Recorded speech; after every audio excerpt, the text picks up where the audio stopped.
Hello, ladies and gentlemen. Welcome back to the EUS Challenger Series number 7. We're getting underway with the second semi-final game here. This is between Mousesports, correctly this time, because I've called other teams Mouse in the past with the tag. But this is the real Mouse versus Dongsquad, who last week reached the finals, I do believe, up against Heimerdinger's Colossi in that final, who may be seeing a repeat of that game, in fact. It didn't end particularly well for them. They did lose that in a 3-0 victory to HC, but we are in the Champion Select. I will be being joined by Forecourt Jester in a second once again, but I do actually not know if he is currently here. If you are here, do feel free to let me know just now. No, I think he is utilizing his porta potty, so we will be going through Champion Select at least for now with just my own voice, and I know that will enamor many of you towards me, by which I mean you will become very sick of me. But Zach has been banned out, Jarvan the Fourth has been banned out, and so has Nunu, so very much targeting at junglers at the moment. Generally want to be keeping, characters like Nunu out of the hands of really strong junglers like Amazing. Just really solid, can utilize that to an extreme degree, and Forecourt has turned up now. So Forecourt, what are your views? I know you haven't actually, you're casting from the stream for this, so I'll just tell you what the bans are. Zach, Jarvan, Nunu, Thresh at the moment. Yep, no, that's exactly what we have here up on stream. Zach seems to be a very favorable repeat ban at this point. Really good range on his elastic screenshot. Of course, can do a lot of CC on top of things. But Nunu, Thresh, good to see Thresh finally banned out. The power of a Thresh support is definitely very strong. And of course, I guess Mouse was watching the stream. They saw that how awesome that early game Nunu was. Twisted Fate, I'd be very surprised to see if Shen did not get banned out of here. Again, the global games sometimes can just catch you off guard, really turn around some of these ganks. But no, it's going to be Jace instead. Yeah, and the Jace ban, I don't know if it's particularly targeted towards Lego My Ego in that mid lane. I don't think he tends to play characters of that nature. It tends to be quite a defensive mid lane player, but certainly is a very solid character overall. Good thing to ban out. I mean, dude, looking at Lego My Ego, he plays pretty much every mage you'd ever think of, and I know we've seen some really solid Anivia player out of him in the past too. But yeah, not been locked in yet. I do suspect we may have a placeholder pick. I'm not 100% on this. We do have a no, actually, I thought that was locked in. I was getting a graphics bug on my client. Yi was not in fact locked in. We've got Sona, we've got Caitlyn. Well, could be swap up on Sona. No, we have got Sona, and then we've got Nautilus. So Nautilus, I suspect we don't have anything kind of specialty with this team, but my bet would be jungle at this point. Yeah, well, Nautilus jungle is pretty much what you're going to do with him. I have seen top lane Nautilus a couple of times. I mean, it's trades okay sometimes with that shield, because it's a really strong shield. But his damage tends to be a bit and his AP ratios are okay, but not brilliant. And honestly, you're only ever really going to transition into being a very tanky CC bot anyway, so you might as well just play him jungle, where he can use the CC from the start of the game. Graves Leona has been locked in though, so looking like a very aggressive bot lane coming out here. Well, there's also, back in the day, supportless, was something to do, but I haven't really seen that anyways these days. But Sona Caitlyn up against a Graves Leona, assuming that, again, we're not going to have anything kind of weird or extraneous at this point. Leona in the bot can definitely set up a lot of plays, especially after level 6 when you get Nautilus coming in for those ganks, the depth charge, that's the double CC, triple CC if you can get off the sunlight.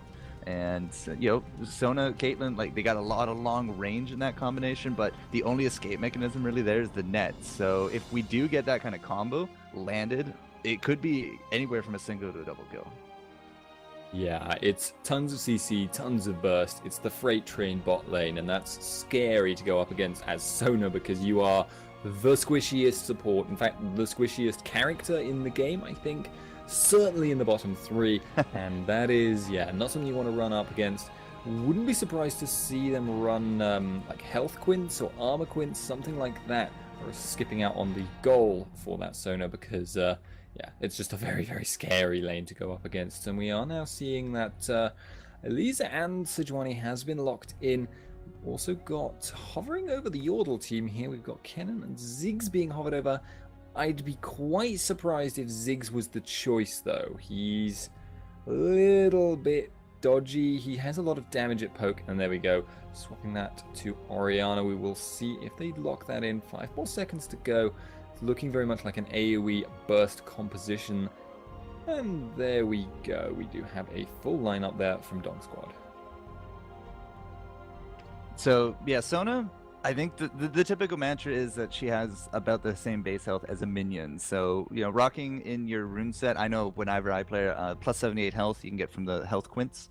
Definitely goes a long way for that early game sustain. Get some a little bit armor magic resist in there, and then depend upon your auras to do the rest. Hopefully you have a good game, you get some items. Otherwise, yeah, you kind of become the dunk squad as you just keep repeatedly getting dunked and dunked and dunked. But either way, Kennen, Orianna, I'm just trying to figure out who's going to be the ball carrier in this scenario. Is it going to be Leona going in, or is it going to be after a depth charge or anchor from Nautilus? But either way, you got 2 viable candidates there, and then from there can try to stack up your AoE. We had Eternity trying to do that last round. It worked in one fight, unfortunately. If you can't land it, then you kind of leave yourself wide open to the counterattacks, which we did see. So it's really going to come down to the positioning and, you know, choosing your fights. Yeah, and it looks like Mouse intends to fight the AoE with their own AoE. What they've got is they've got that Karthus lock-in to go with the Sejuani and the Sona. So if you get this really aggressive jump in, you know, with that, amazing carrying the ball, or you get Pose carrying the ball, you get Leona or Nautilus jumping in, or even Kennen, which is a possibility, carrying that ball, going in with a CC ultimate, going in with a jump in. They're going to be walking right into that Karthus, who is just going to die in the middle of them and be quite happy to put out tons and tons of damage. You get the crescendo to follow it up. You get the Sejuani ultimate as well. That's going to be pretty difficult to deal with. And we do obviously have some good lanes. We have stuff like Elise, you know, we have Caitlyn. Good early dominance. Karthus will probably just farm it out in the mid. And yeah, going to be interesting to see how this works out. But anyway, we are going to be moving into a quick break while we wait for this game to actually start. We are in the delay timer in just 2 or 3 seconds, so we will see you after this.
Hello, ladies and gentlemen. Welcome back. This is the semi-final game starting now for the US Challenger Series number 7 between Mousesports, which is not Mousesports or Mousesports, because that tends to make people annoyed at us when we say this. It is Mousesports up against Dongsquad, who I suspect are a little less upset if we say their names wrong. Well, I'm going to have to cut that short. We've got Pose walking into the enemy jungle here. Moops will be spotted out any second now. Tsuchi does see him, does get that auto attack down. Doesn't look like anything's going to come of that. And yes, Forecourt Jester is with me once again. Do you have anything to say about this invade? Unfortunately, they just did not have the position to grab anything more on top of Moops. But now that they kind of already know, 2 auto attacks, Karth is half health, he's already recalling. They can probably assume that at this point, there's not going to be an engage initiative from Mouse because that hit point deficit on Karthus. And a level 1 Karthus, sure, his zombie mode's going to be cool, but all he can do is just throw out 1 spell. So, yeah, it was a good pick off for him, but they also did notice that the ADC combo not in the top, so they can probably assume that they're going to be bottom lane. And after their adventures out there and putting a ward at the golems for whatever reason, not entirely too sure of that, but yeah, they're just going to collapse back into their own, pick up blue for Nautilus, and business as normal. Yeah, an interesting thing right now is that Moops on Karthus picking up the Wraiths at level 1 solo. So he's running interference at the moment, putting down that ward. Will spot out the blue buff when it comes up. They'll have the timer. They know Amazing has started there. I don't think they're going to go for the steal, but what they can do is try and force out the smite here. Luco's going to be coming in with the auto attacks. Going to be doing that little bit of damage. Kickers just going to leg it. I think he's just going to return top. Luco's will do much the same. And everyone will go back to laning pretty much normally. They're not going to be seeing any lane swap-ups today. Well, it was not smiteless for Amazing, but at this point, by the time he gets back down to his red, the majority of the cooldown would be up, and he should be level 3 anyways.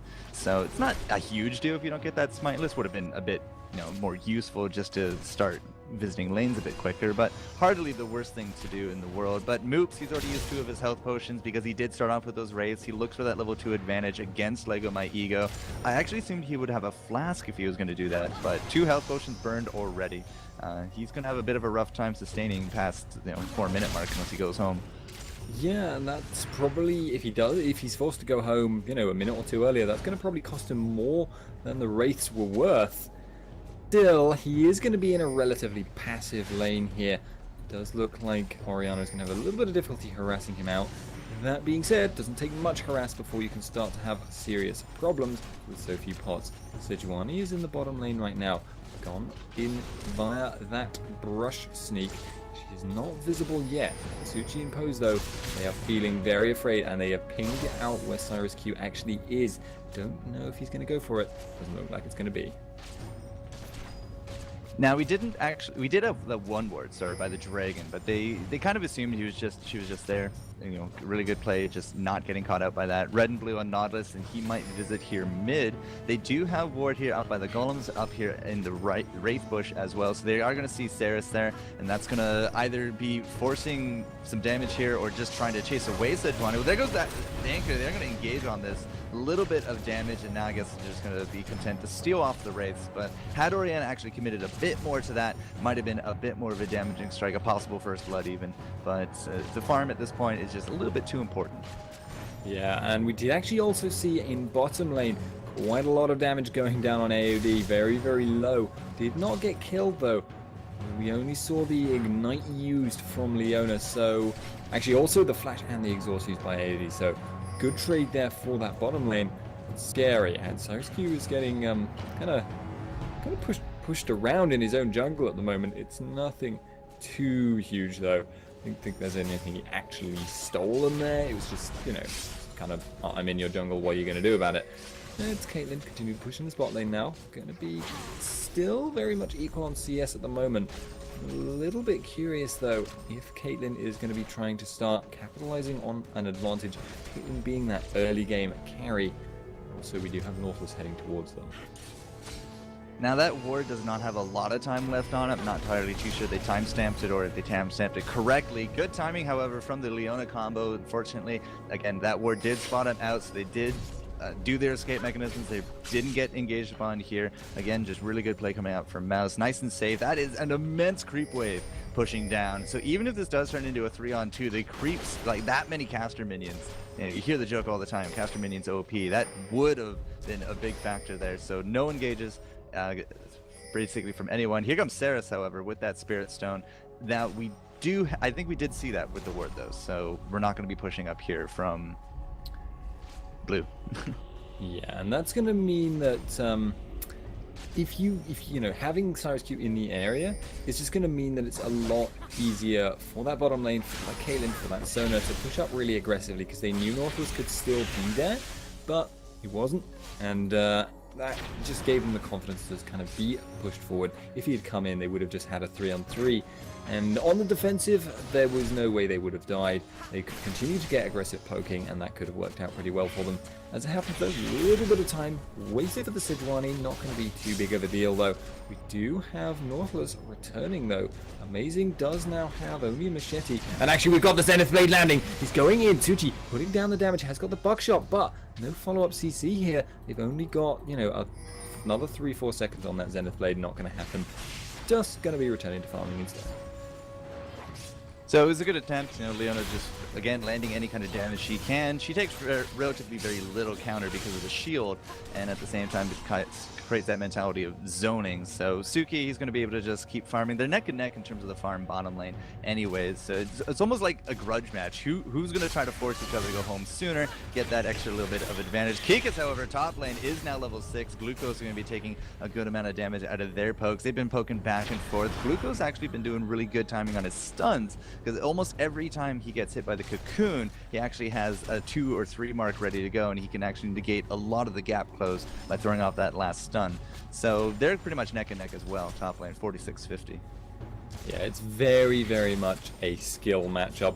We do now see the Tear and the Mana Crystal and the Ruby Crystal as well picked up on Karthus. He's going to be starting to get some serious farm going. Orianna, Lego My Ego, got the Tear herself. Going to be starting to get this blue buff. Will be getting much more aggressive with her harass on that front. Got the Mana Sustain to just keep moving the ball around no matter what. And she can always pull it back if she needs to run. So it's not going to cost her too much to get aggressive on Karthus. Being said, Karthus is a very high damage threat. And we'll have the Requiem. That's going to be playing on the mind of Mouse right now. If they can force a fight somewhere, it can really turn in their favor with that global presence. We do potentially see Kickers getting caught out here. Yeah, I'm not too sure that he actually knows Amazing there. Did come up through the lane, and the creep wave does suggest that we don't actually know that Nautilus is sitting there. Now, of course, we do know he's not in the other lanes. Haven't been able to spot him out. Both of our bottoms actually looks like they're going to be heading back. But Glucose is going to be the bait. There goes the stun combo, but there we go. Finally landed. Forced out the flash from Amazing, but that will be first blood. A little bit off in positioning, had to get out the flash, but hey, a flash for first blood. Really good mentality, really good cash boost for Glucose, and now they should be able to push down this tower a good amount. In fact, it almost looks like they're going to be going for a dive here. They do have Nautilus at level 6. They do have that depth charge. If he tanks this out, they've got the stun down, they've got the root down, they've got the depth charge down. The ult comes out from CyrusQ, but it's not going to be enough. It's not going to stun Glucose. Amazing will fall, though. That Requiem unnecessary for him. And Glucose is very low now as well. Forced the flash out of him. So, that's actually not gone quite as planned there. But it is going to cost Elise a lot of farm. Karthus has now used his ultimate, which is going to mean Lego Mai can get even more aggressive in this mid lane, starting to really put down the poke. It's 84 CS to 74 as well, so it's not making it easy for Moops here. So with the Karthus ult, that was really good timing for the Karthus ult, but the tower dive, like Sejuani played it perfectly. I mean, she got all the aggression, she waited till the tower was on Nautilus, and Nautilus had already used the flashes previously to kill Elise. So as soon as the tower went on him, used the ultimate. Sure, she was going to go down, but she didn't go down without a fight. But the problem with the Karthus ult is that the tower and Sejuani actually killed Nautilus before Karthus got an assist. So he used the ult, but got nothing for it. Yeah, and that just is not good for him.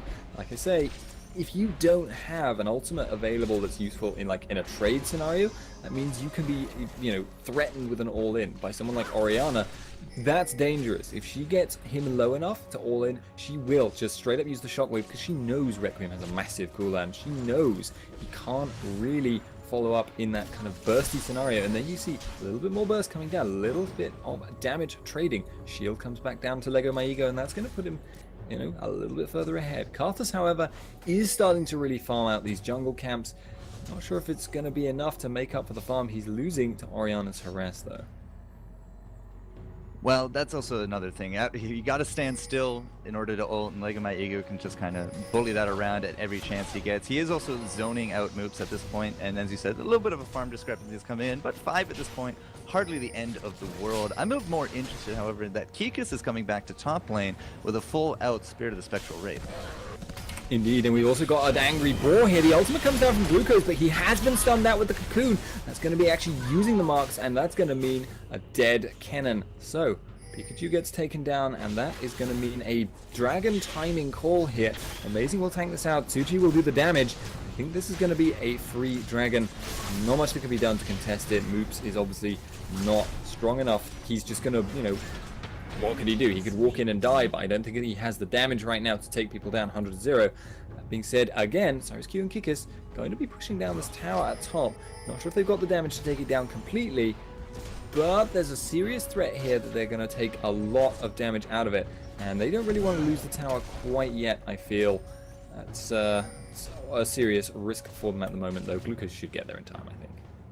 Well, you might get there in time, but at the same moment, it is going down extremely low. Pose, however, bottom lane gets hit by that crescendo. Did throw out the sunlight on top of Fu Sharp, but that was the flash as well as the barrier. Top lane still going down extremely quick, and that 15 hit points, not enough. Glucose finally does come back up, but again, he couldn't get there. It goes down immediately. The Requiem is going to get an assist on that round, and now they're going to turn their attention here onto Amazing. So not only the action bottom, the action top, and the global gold. Good flash coming out from Sejuani as well. Really well played from Mouse. They're going to be able to take that gold lead back into their favor.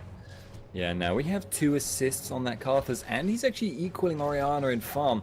This isn't really the game that Lego My Ego wants to play. He doesn't want to just let Karthus farm out that mid lane and then just use Requiem occasionally. He wants to be either roaming to make things happen or just straight up killing killing Moops in that lane.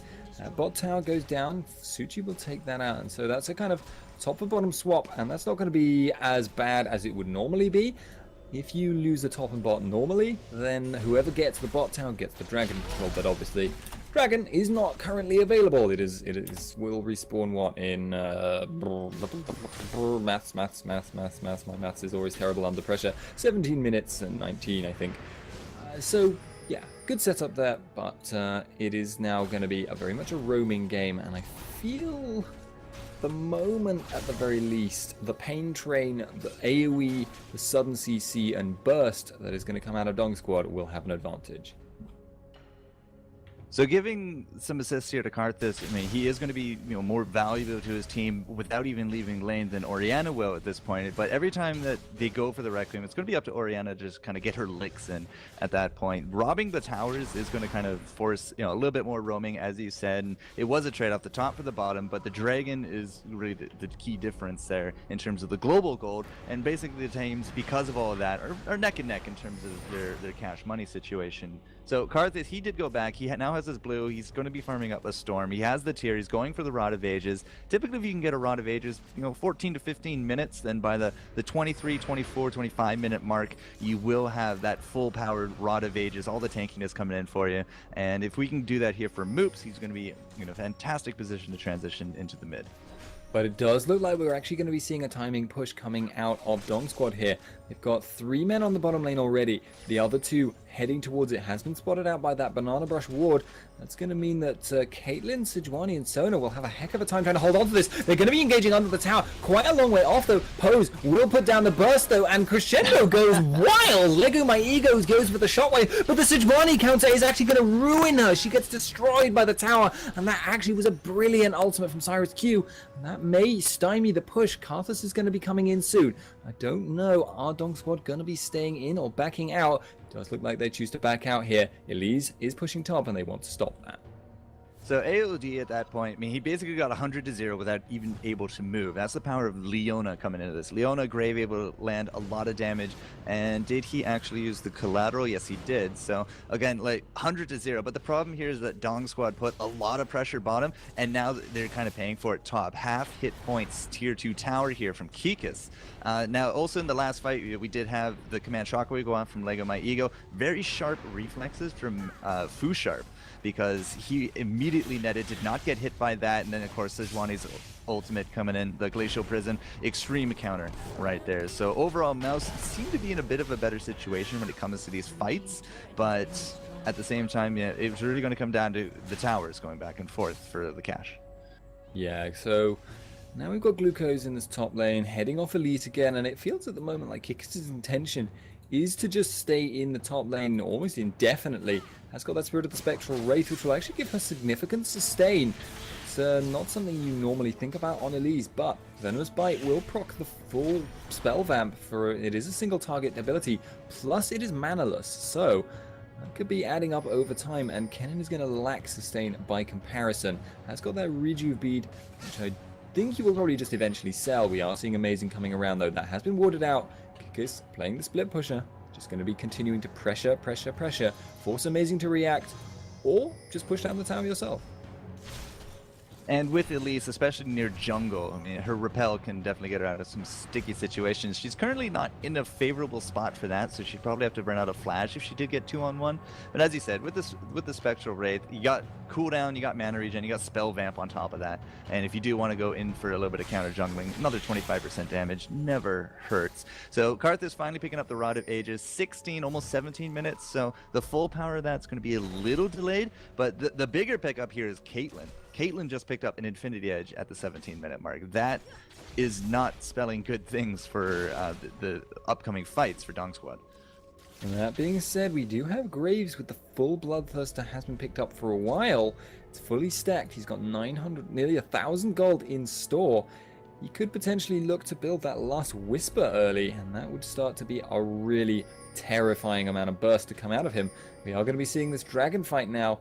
Karthus is also huge though, so it's a lot of farm, a lot of damage on both sides right now. I don't know, are they going to go for this? Amazing's hanging around the side. We've got the ultimate on 2, both of the backline. Kennen in for 2. You've got Glucose going to be locking down as many people as he can, but in the backline of Dongsquad here, they have a lot of problems. Lego My Ego is being crescendo. They haven't got the damage to take down the backline in turn of Mouse, and Mouse are now having their damage dealers tank through the whiff damage from Dongsquad, and that has just given them the advantage. They have Moops getting aggressive. Amazing now has that hook available, but they're not going to be going for it, unsurprisingly, and Mouse take that fight very convincingly.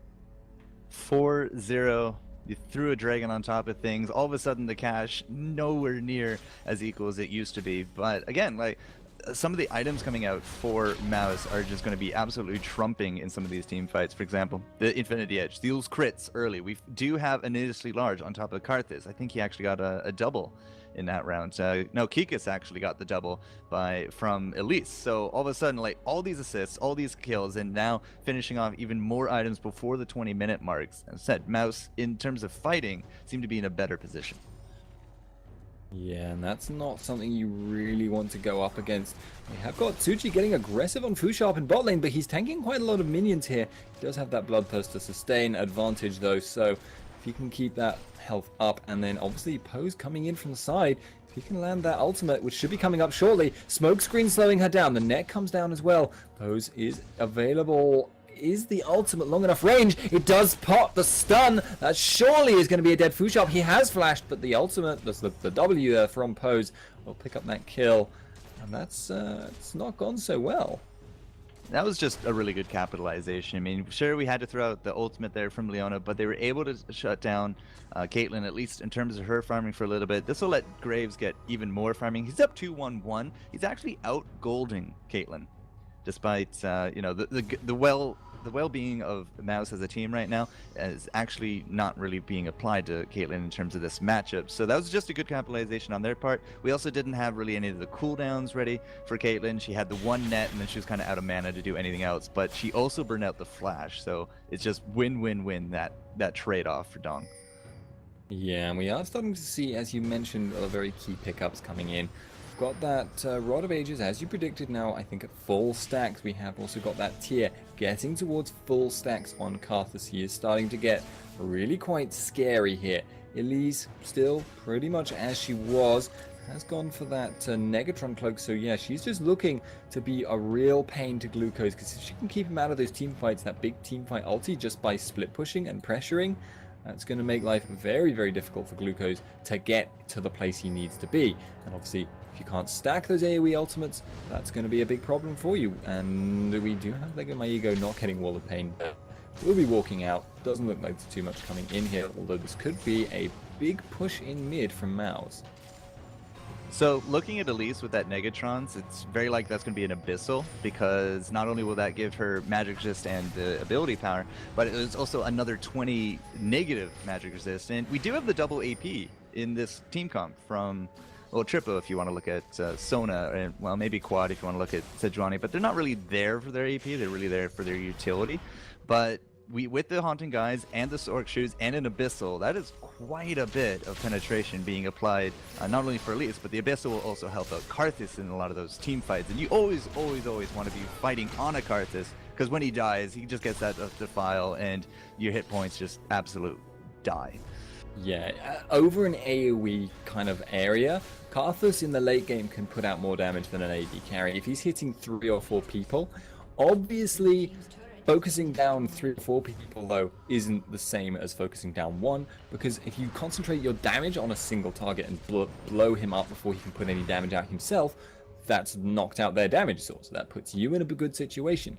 That being said, though, it's such a lot of damage that comes out of Karthus. It's really, really impressive, even if it is spread out. That being said, we do have Glucose in that top lane, continuing to push this out, and Elise is now going to have a little bit more difficulty pressuring that top lane, so we may actually see her rotate to the bottom now. It's going to be a little bit harder for her to ward it out properly, though. There's not going to be as many easy angles to push from. We do see Caitlyn Fusharp heading in towards top. Moops is so farmed, by the way, 242. That's some very impressive farm. But, you know, Elise hanging around in the spot lane is actually going to meet Tsuchi. Has got the stun, has got the Venomous Bite. That's a ton of damage coming out from her, and is now just going to back out. Yeah, that repel timing just did not work out for her whatsoever. Had that repel actually followed Tsuchi, would have been a very dead Graves. But that is one of the big powers of Elise, and why it was, you know, League of Elise at one point, because that Neurotoxin, the percentile damage scaling now off of her AP, absolutely destroys people without any magic resist. And yeah, if she jumps right on top of you as an ADC, you do want to keep that distance, and when she doesn't allow you to, you got to use those escapes. Luckily, it worked out great for Tsuchi this round. Might not next time. Yeah. We do actually, yeah, the amount of percent damage is pretty scary. Kikis is just continue playing split push, does get ulted by Leona, will get locked down by Amazing in turn, got the immobilized from the Zenith Blade. Kikis is getting so much CC dumped on her, and now Tsuchi has picked up another kill. That's a really scary Graves, has got the Last Whisper, has got the Bloodthirster looking for the burst setup, has a ton of AD and a ton of armor pen. Being said, if they can't catch someone out, that burst isn't going to be as good in a sustained fight as that Caitlyn setup where you've got that Infinity Edge going for that Blade of the Ruined King. An interesting choice as well. Do you feel like she's just buying that to keep people away, or do you think it's actually going to be just as a DPS item? Well, Blade of the Ruined King, not only does she get attack speed out of it, which will charge her headshot, but at the same time does have that on-demand health percentile swap. You know, get 15% of your enemy's current max hit points, add it to yours, and it does do default lifesteal on top of things. But with a Caitlyn, like, there's some ADCs that you usually don't see a Blade of the Ruined King on, but for a Caitlyn, it's kind of 50-50. It really depends on how you feel as a Caitlyn. And in this regard, I think it would be fine, because she does have the Infinity Edge, and if she can leverage more attack speed out of that, then her headshots, imagine a crit headshot at this stage of the game. It would almost take out half the hit points of almost anyone at this point, except maybe Nautilus. Yeah, but I do have to query why she's getting it against targets with comparatively little health. Nautilus obviously will build some, will just build very, very tanky in general, in fact. But, you know, Kennen has that Haunting Guys, Graves has I think slightly higher base health for an AD carry. Leona will build a bit of health, but there's no like huge health targets where you're just going to want to burn down, you know, bruisers that have warmogs and things like that. Still, we are seeing the Baron attempt coming in here. Kikis, and wait, so Fusharp and Moops are hitting it over the wall. Kikis is tanking it solo. Is the Spectral Wraith that strong that she can just keep doing this? They are actually just doing it at the moment. I don't know if Kikis will survive at this rate. The knockup comes in from the Baron. They're going to get this. That's an incredible... Wow, Kikis is just unbelievably good at taking Baron. I had no idea Elise could do that. Well, Repel and Spiderlings, like they do soak up a little bit of the damage. Repel obviously puts the invulnerability, and she does have Spell Vamp, remember, from this Spectral Wraith. And again, Spectral Wraith, you know, reduces the cooldown of Smite, doesn't affect this situation, but 25% more damage on almost, you know, true damage from all that penetration. It adds up. And you mean Karthus, he's not exactly a slouch. As you said, massive amounts of damage. He's at 370 ability power as well. He's had the Rabadons for a bit. And Caitlyn, with the attack speed, with the crits, yeah, as you saw, they were just able to burn it down. And because they didn't go through River, the Warden River was absolutely useless there for Dongsquad. They had no idea what was going on at all. And we've actually got Lego My Ego taking a ton of burst damage. Suchi diving in the way of that. Oh boy, we've got the Requiem coming in, forcing the Zhonyas. I'm not sure if that's worth it for the cooldown, but that is going to give him the opportunity to just push down that mid tower. They're really starting to take advantage of this Baron buff. Mao's getting very aggressive here. Kick is going to tank that out. Cyrus-Q going to tank it a little bit as well. We've got the stun on Amazing. We've got the Neurotoxin as well. Explosive Spiderling, not going to be what happens there. Fusharp taking a bit of harass. We've got the Solar Flare coming in, but we've got the wall cutting off half of the team here. Dongsquad want to go for this, I feel, but at the same time they are up against a Baron buff team. They can't really burst anyone out, but if they don't go for it, they're just going to get poked down, and their AoE won't be very useful if they've already been poked down and forced members to retreat. Tucci gets spotted out. Tucci going to be backing away from that tower. It's going to continue this poke war. Caitlyn will be key. He's going to try and life steal. We've got Amazing going in. We've got the depth charge on Fusharp. Glucose goes in, but he doesn't seem to want to Zhonya's. There we go. It has been used. Fusharp is still on full health, putting out the damage, and Karthus has died just about where he wanted to. Lego My Ego taking so much damage from Fusharp. Wow. And that is not a good fight, I feel, for either side. Maos will be able to push down a little bit of towers, but they might have wanted to win a little harder. But they will take some damage on the tower, and what they're up against, Dongsquad are going to have to recall probably. Well, it was a 3-for-2 trade under tower, but the big difference here is that, of course, Mousesports had their Baron, so that's not exactly going to be the kill on top of Glucose. But even if he goes back to the fountain, he has home guards. He's able to get back to the front line extremely quick. Karthus, as he died, he kind of died outside of the range of the fight. He was able to help just bring down the three members of Dongsquad. But had he actually been like right under the tower where he died, it could have just been that many more kills. Now, I think it's kind of funny, though, that as soon as Karthus died, the buffs transferred, and then Sharp actually killed whoever had the buffs. So now we got blue and red on top of Caitlyn, and a Baron buff. So Caitlyn is an absolute monster at this point, and she's kind of proving it with the attack speed, the crits, and the damage output. Yeah, the Baron buff will be running out relatively shortly, though. Probably only got about another minute on that. Fusharp picking up most of the components for her Last Whisper, and has also finished that Blade of the Ruined King now. So, like you say, complete monster, very, very scary at the moment. But she's not the only big threat on that team. 285 farm on Karthus is terrifying, and that's the thing at the moment. If he jumps into the middle of the enemy team, or if the enemy team jump into Karthus, he kind of makes it so that they're going to win in an AoE fight, even against this AoE burst comp. So I feel at the moment that what Dongsquad need to be doing is making that pain train kind of roll around, and they need to get picks here. They don't want a team fight. They want to utilize Nautilus for that single target CC and try and pick someone off. But Maus aren't going to let that happen. They're just going to push in mid. Now, Karthus, he already had max stacks on both his Rod of Ages as well as the tier in the last fight, because about the 27-minute mark is where the Rod of Ages would have maxed out, and we fought in and around the 28. So he was already just max in terms of that, and as soon as he died, he went home. He got himself the upgraded staff, so he has Seraph's Embrace, and that is just going to add even more tankiness to him. So he's going to be able to get in there with the Defile. He's going to be able to survive longer, die, and then because he survived longer, his death prolongs his Defile, now, which just means more and more damage, more and more AoE.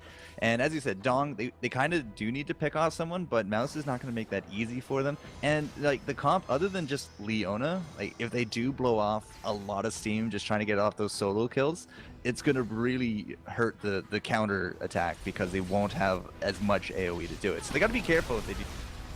We actually have the burst coming in here. We've got the ultimate from everyone, dumping on everyone at once. That's actually the fight they really, really wanted. They caught maybe 3 people in tiny AoE abilities, and that is huge burst that just came out. Kikis is going to go down. The Requiem is coming down. Will it hit Glucose? Does actually get him, but that was a really good fight. Jester, what happened there?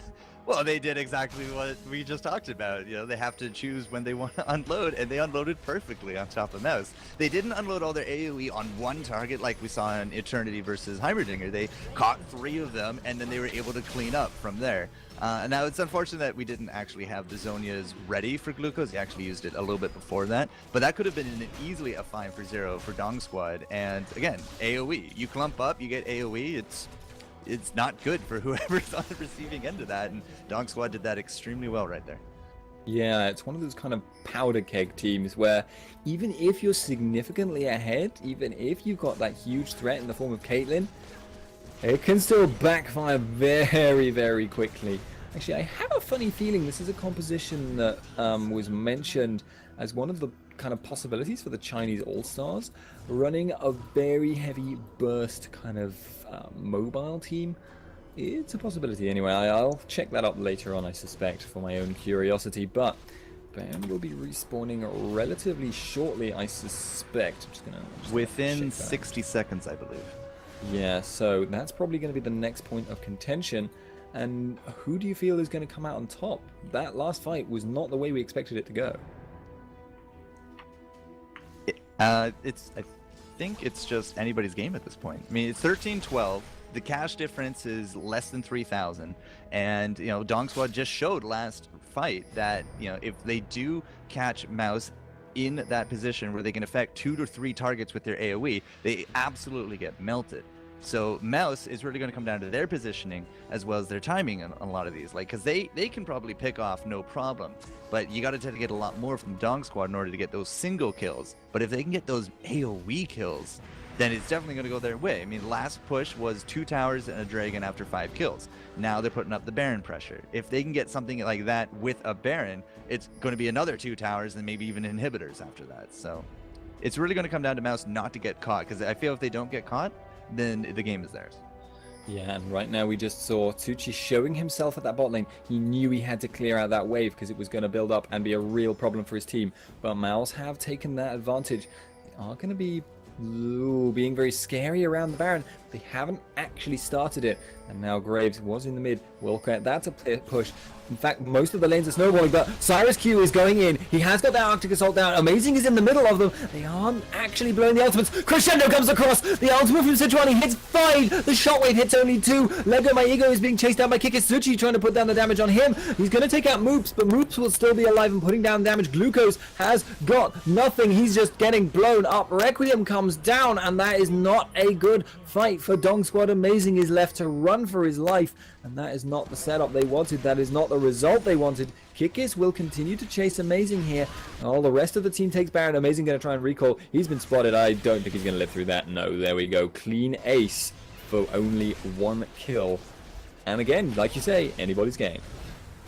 So I've actually rewound it. I'm going to look at that last fight in a bit more slow-mo. Leona went in with the ball, but it was only going to be able to hit Ceres right there. So they didn't use... They didn't use the command shockwave. The crescendo does hit 4, and then the Sejuani ult does hit 3. But yeah, it's a little bit too late at that point for the command shockwave, so they didn't get that huge disable that they were looking for. And then Mouse just kind of split from there, and we couldn't really capitalize on top of any more of that AOE. So that was actually really good reactions from Mouse. And yeah, as long as they're able to split, you reduce the AoE damage, you get the fight, and Mouse took it, what, 5 for 1, I think, right? Yes, indeed. Fusharp has now picked up that last Whisper, so he's hit that 3-item point. Also has a Red Elixir still ticking down. Got that Negatron Cloak, probably going to be looking for the Quicksilver Sash to avoid getting locked down as much as he has been in previous fights. Going to be interesting to see what they choose to do with this Baron buff, because the last time they pushed really hard down that mid lane, sorry, and it didn't really work out for them that well. They ended up getting caught in that wall situation and just getting nuked down. Tucci is also a very big threat, but is he going to be able to put down the same kind of damage as Caitlyn? Because he's very short ranged. Well, Caitlyn at this point is, as I said, just absolutely monstrous in terms of her damage. She has the Infinity, she has the true armor penetration on top of that. Now, curious, she does have a Negatron. I wonder if we're going to see a Guardian Angel or not. That would be absolute delay, but they're pushing in on here. Yeah, there's a fight coming in very shortly, I suspect. The poke fight, actually, at the moment. That looked like it was going to be the engage, but they just disengaged instead. CyrusQ now very, very tanky. Was willing to just take tower shots, even at the risk of being initiated upon. We've got amazing popping the shield, actually. CyrusQ just continuing to walk under the tower, trading a couple of shots, and then walking out again. Kikis taking to poke as well. They've got Sona to keep them sustained. They've got the Baron buff to keep them sustained. Kikis getting locked down, taking more damage.